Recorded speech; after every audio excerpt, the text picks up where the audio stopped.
Good morning. This is Dr. S. Prince Samuel, working as Assistant Professor in the Department of Biomedical Engineering at SNS College of Technology, Coimbatore. Now, in today's class, I am going to briefly explain about the various types of sensors which can be used with the human body to monitor the parameters. For example, first let us read the name of the sensor, that is ECG sensor, which means electrocardiogram, EEG sensor, electroencephalograph, EMG, electromyography, EOG, electrochirography, biophysical sensors, temperature sensors, accelerometer, motion sensor, pressure sensor, respiration sensor. Apart from this, there are different other kinds of sensors, for example, PPG sensors, accelerometer sensors, gyroscopic sensors, oxygen saturation level sensors.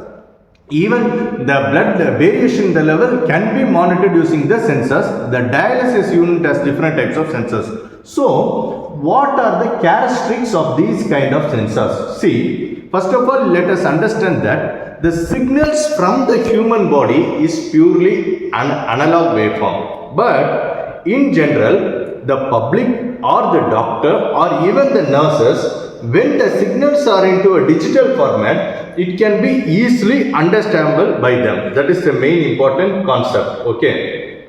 So, signals generated have to be processed, have to be filtered, then the final output has to be checked properly.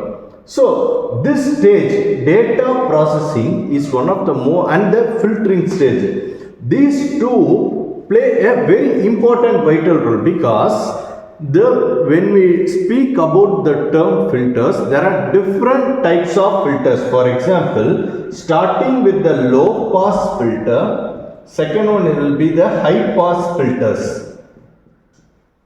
These are the basic types of filters, and apart from this, there are different kinds like Butterworth filters, band pass filters, where they allow a particular frequency levels. Likewise, different filters are available to process these kind of the signals generated by the human body. So, each sensors are embedded in a single device or as a multiple device. For example, if we basically take a digital thermometer, it will be a size of a pen like this. This thermometer, digital thermometer, can detect only the body temperature. But if we take some kind of devices, like it will be a size of 30 into 45 centimeter like that, those devices can monitor different type of signals along with them, can monitor different types of signals. Which means that different types of sensors are embedded into a single platform, that is embedded into a single device. Third one is nothing but this, the pressure sensors. So, the blood pressure sensor means we speak about two different types. One is the systolic pressure and another is called as the diastolic pressures. The normal blood pressure of a person varies from 120 to 80. When we speak about the term respiration sensor, they pass the signal. For example, this type of sensor, we have to place the sensor like this in a kind of finger. The signal passes inside the finger and comes out. The signal which comes out from the finger is sent to the embedded device.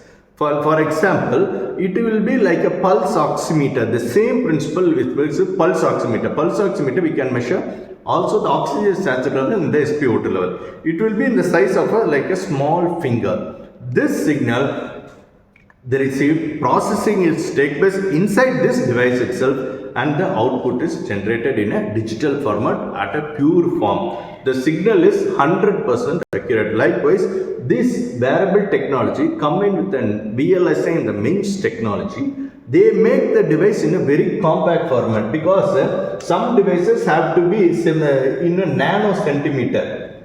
Some sensors, their nano means it will be in 10 power of minus 9. It has to be in the size of nano centimeter, because then it will be easy and handy to take the device and operate it whenever it is required. Because when we speak about this wearable sensors and wearable device, two types of wearable devices are required. One is nothing but the devices which is used in the hospital, and the second one is the devices which is used in our homes.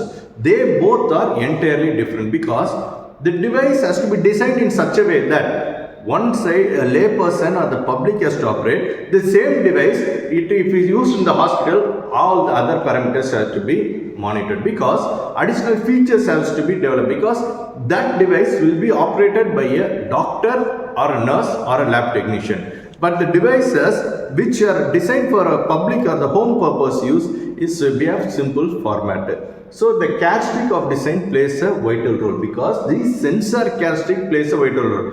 The size of the sensor should be compact depending upon the location where the device has to be used. Okay, so these are the basic fundamentals of different types of sensors which we need to understand before going into the design part, because these R&D biomedical engineers, they have to study these characteristics in a different perspective, different characteristics are studied, the power supply mode, everything has to be studied, and then the device has to be designed very carefully. Thank you.